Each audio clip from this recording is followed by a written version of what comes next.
My dorm room has perfect sunlight and is close to the bathroom. She wanted it. I refused. Now the entire friend group is giving me the silent treatment. Should I have said yes? I had just settled into my dorm room, unpacked my bags, arranged my desk by the window so the morning sunlight would hit just right, and finally felt home. After weeks of moving in chaos, crowded hallways, and dragging suitcases upstairs, this room was my little corner of peace. I loved the sunlight, the quiet, and the easy walk to the bathroom. Then she knocked. I froze before I even opened the door. "Hey," she said, all casual like we were best friends. "So, I was wondering if you'd want to switch rooms." I blinked. "Switch rooms?" "Yes," she smiled. "Your room has better sunlight, it's closer to the bathroom. It's just nicer. I'd love to have it." I could feel my stomach tighten. I'd spent hours arranging this space, making it feel like mine. I couldn't just give it up. I don't think so," I said cautiously. Her smile faltered just a little, but she quickly masked it. "Oh, okay, I just thought I'd ask." It seemed small, harmless even. But the next day, I realized it wasn't going to end there. She started acting differently, ignoring me in the hallway, whispering with her friends when I walked by, rolling her eyes if I mentioned anything about my room. I tried to brush it off at first. "It's fine," I told myself. "I'm allowed to like my own space." But then the whispers turned into overt comments. "She's so selfish," one of them muttered as I passed. Another smirked. Imagine saying no like that. Suddenly, it wasn't just a request anymore. It was a social trial. Every glance felt like judgment. I started noticing how they all gathered near the lounge, whispering and laughing, clearly about me. My friends tried to reassure me. "It's your room. You don't have to switch." But their words barely touched the tight knot in my chest. I sat on my bed that night, looking at the sunlight spilling across my desk. I loved this room. I had made it my own, and yet I hated how standing up for myself made everyone else so angry. Was I being selfish? Or was I allowed to care about my own comfort? I realized quickly that dorm life wasn't just about sharing bathrooms or hallways. It was about boundaries, respect, and learning when to say no without losing yourself. But facing the silent treatment and the whispered comments felt isolating.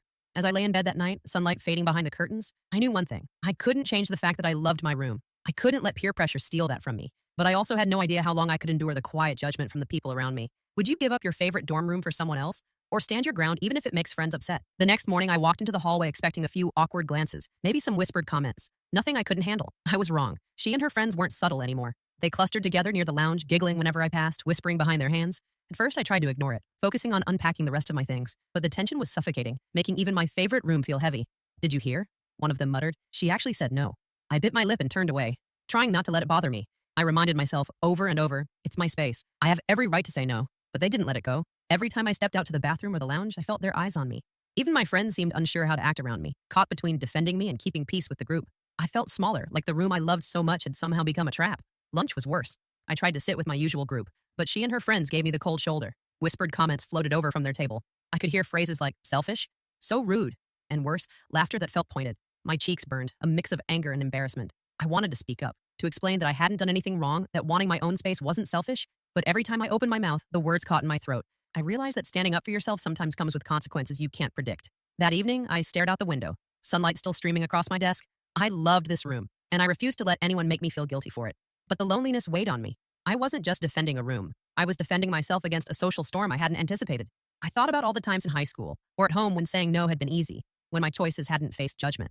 This was different. This was real, immediate, and inescapable. My own peers, my friends, were turning against me, but I also felt a spark of resolve. This wasn't just about sunlight or proximity to the bathroom anymore. It was about boundaries, self-respect, and refusing to let others dictate my happiness. I realized that sometimes you have to face judgment and discomfort just to stay true to yourself. As I lay in bed that night, I stared at the sunlight fading behind the curtains and whispered to myself, I didn't do anything wrong. I have the right to my space. I have to stay firm no matter what. Have you ever faced a situation where saying no made people treat you differently? How did you handle it?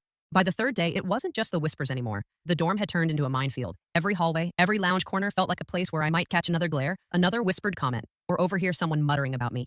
"She's so selfish," one of them said just as I passed by the lounge. "I can't believe she refused." I gritted my teeth and kept walking, forcing myself to breathe normally.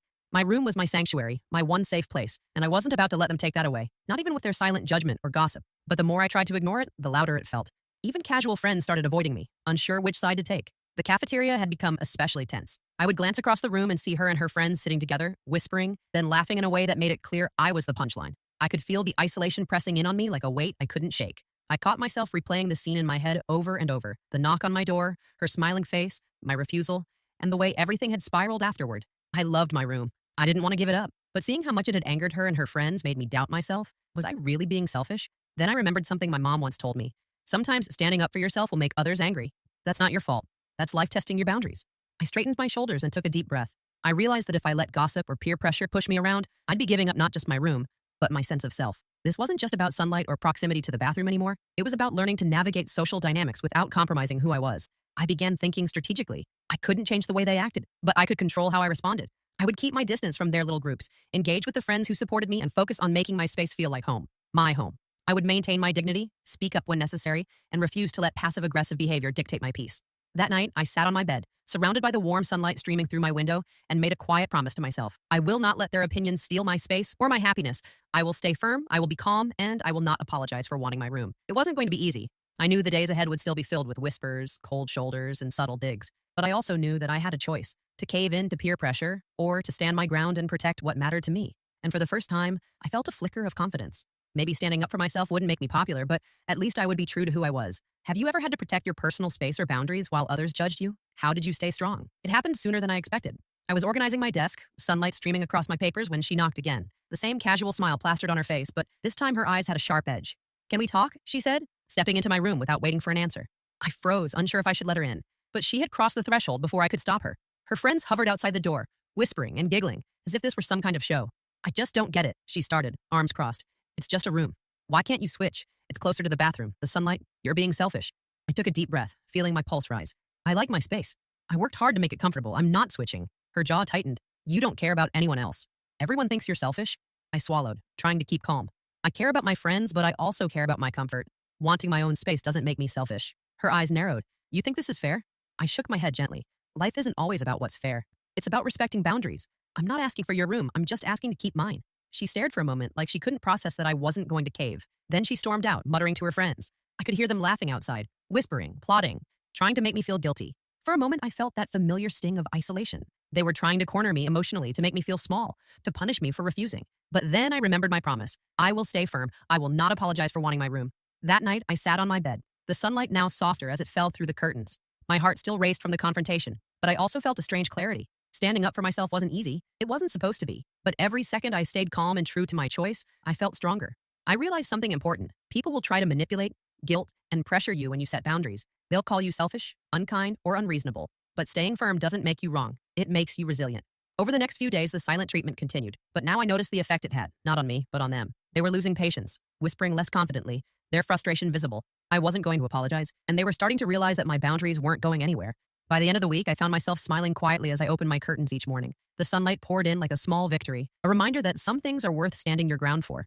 My room wasn't just space anymore. It was proof that I could defend my comfort, my choices, and myself. Have you ever faced someone pressuring you to give up something important? How did you respond without losing your cool?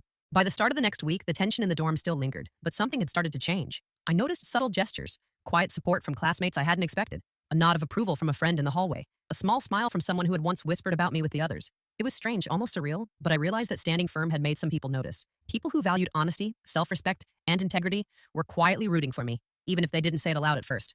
During breakfast in the common room, I caught Emma, a girl I barely knew, watching me. When our eyes met, she gave me a thumbs up and a small grin. My chest warmed, a surge of reassurance spreading through me. Maybe I wasn't completely isolated after all. The silent treatment from the girl and her friends continued, but their power was waning. The more I refused to react with anger or guilt, the less effective their tactics became. Every time they muttered, whispered, or tried to guilt me, I reminded myself I wasn't the problem. I had boundaries. I had rights. One evening, as I returned to my room, Lily stopped me in the hallway. "Hey, don't let them get to you," she said quietly. "I know they're making a scene, but I see how strong you're being." "It's really inspiring," I smiled, grateful for the support. "Thanks, Lily. It's hard, but I know my room is my space, and I can't give it up just to make them happy." She nodded. "Exactly. They'll have to accept it eventually." Over the next few days, more people started to treat me differently. A group who had once stayed silent now asked me to join conversations. Even some of the people who had quietly judged me started showing small gestures of respect. I realized that sometimes, when you stay firm and calm in the face of pressure, people begin to see your strength, even if they initially opposed you. One night, I sat by my window, sunlight fading behind the buildings. My room looked the same, but it felt different. Not because of furniture or light, but because of the sense of empowerment I had built inside it. I had faced judgment, isolation, and pressure, and I had come out stronger.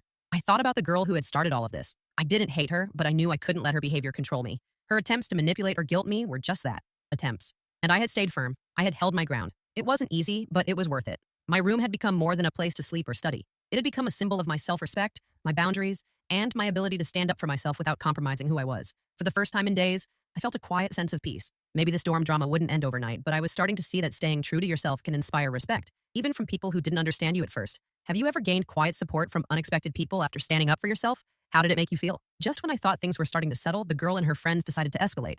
It happened during an evening study session in the common lounge. I had spread out my notes, headphones in, focused on memorizing for an upcoming exam.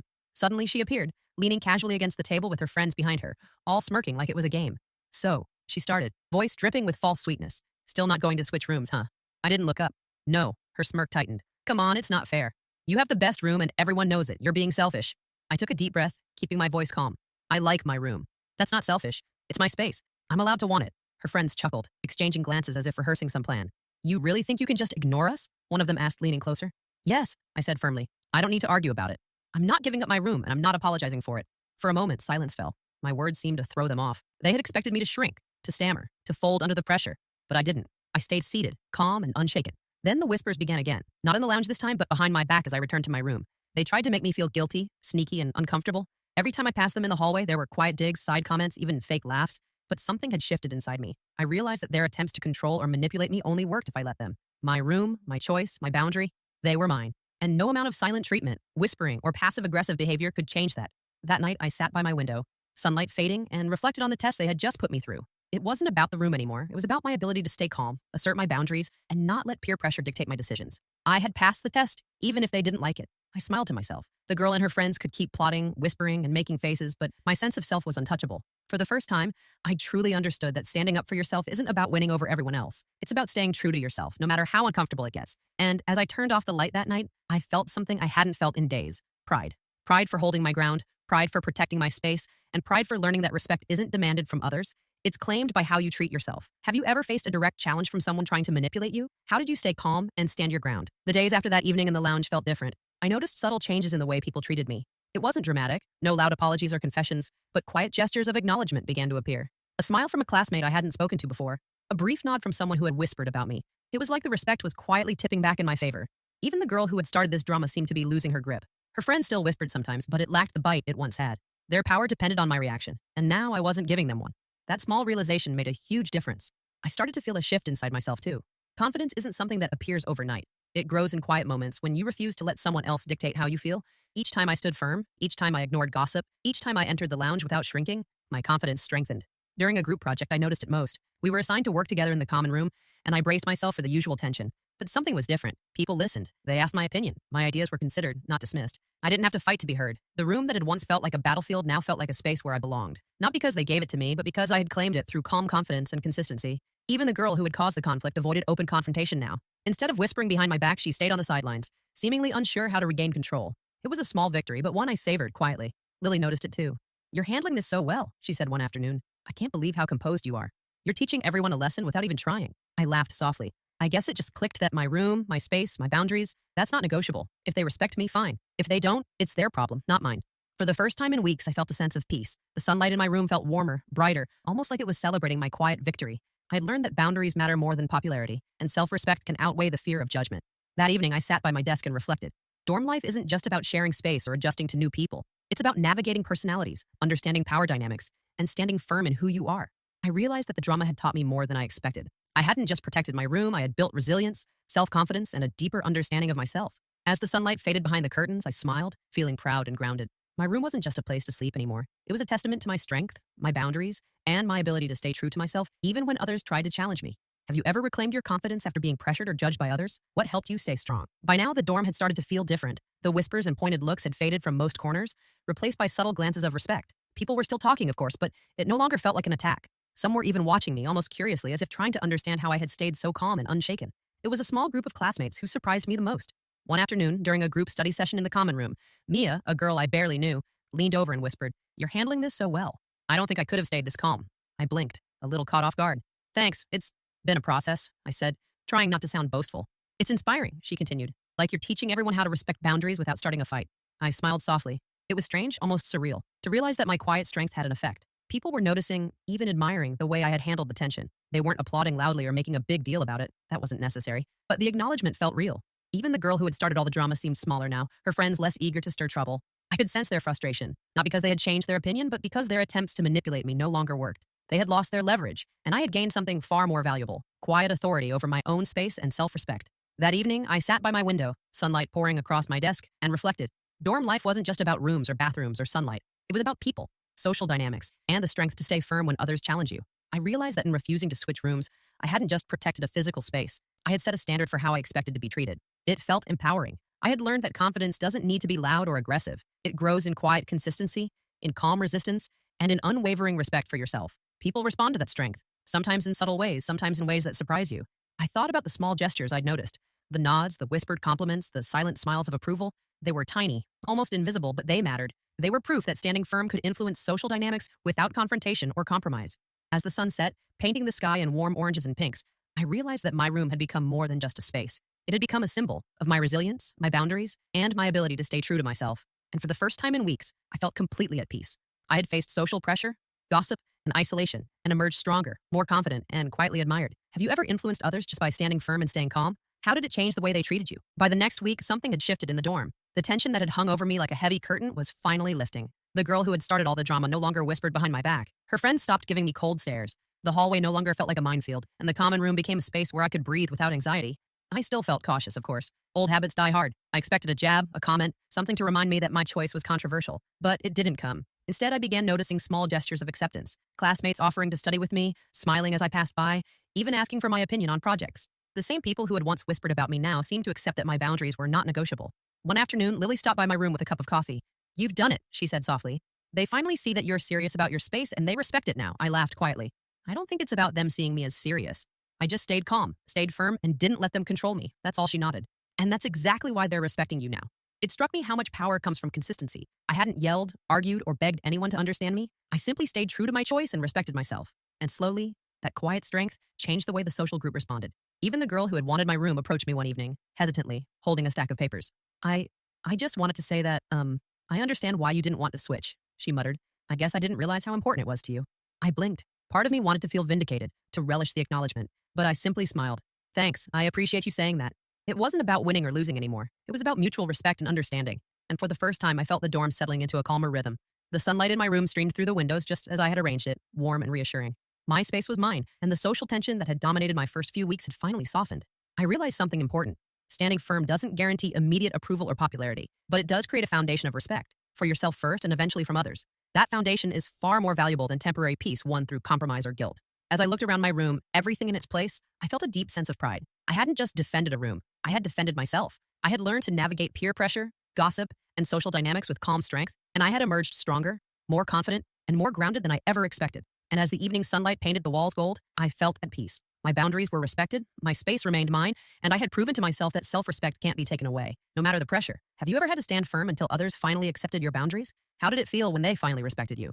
By the time the semester was halfway over, life in the dorm had found a rhythm. The drama that had seemed impossible to escape had faded into the background. The girl who had caused all the tension had stopped her whispered attacks, and her friends had mostly moved on. The hallway no longer felt like a battlefield, and my room, my sanctuary, remained exactly as I had made it, filled with sunlight, comfort, and the quiet satisfaction of my own choices. Sitting by my desk one afternoon, I reflected on everything that had happened. What started as a simple request to switch rooms had turned into weeks of tension, whispers, and silent treatment. At first, I felt guilty, unsure if my refusal made me selfish. I questioned myself constantly, wondering if giving in would have made things easier. But in the end, I realized that standing firm had taught me more than any compromise could have. I had learned that boundaries are not negotiable when it comes to personal comfort and respect. I had discovered that confidence is built not by winning arguments, but by staying true to yourself in the face of pressure. I had seen firsthand that self-respect can inspire quiet admiration, even from those who initially opposed you. Even the smallest gestures now carried meaning. A smile from a friend, a nod from someone who had once judged me, or a whispered "good job" in the hallway. They weren't about approval or popularity. They were about recognition. Recognition that I had stood my ground, faced social challenges, and emerged stronger. I realized that dorm life, much like life itself, isn't about avoiding conflict. It's about learning to navigate it with grace, patience, and integrity. The lessons I had learned weren't just about rooms or friendships. They were about resilience, self-worth, and the power of quiet strength. That night, I sat by my window, sunlight fading behind the curtains, and smiled. My room felt warmer than ever, not because of the sunlight or the cozy furniture, but because it symbolized my growth. Every corner held a memory of standing firm. Every ray of light reminded me that I had survived judgment and peer pressure without compromising who I was. I thought about the girl who had started the drama. I didn't hate her. She had challenged me in ways I hadn't anticipated, and for that I felt a strange sense of gratitude. Without her, I might never have realized the depth of my own strength. As I closed my notebook and prepared for bed, I whispered to myself, "This is more than a room. This is my space, my choice, and my lesson in standing tall. No one can take that away." And for the first time in weeks, I felt complete peace. I had faced social storms, gossip, and pressure, and I had come out stronger, wiser, and more confident. My room was mine, my boundaries respected, and I had learned the most valuable lesson of all. Staying true to yourself is always worth it. What's the most important lesson you've learned from standing up for yourself, even when others disagreed?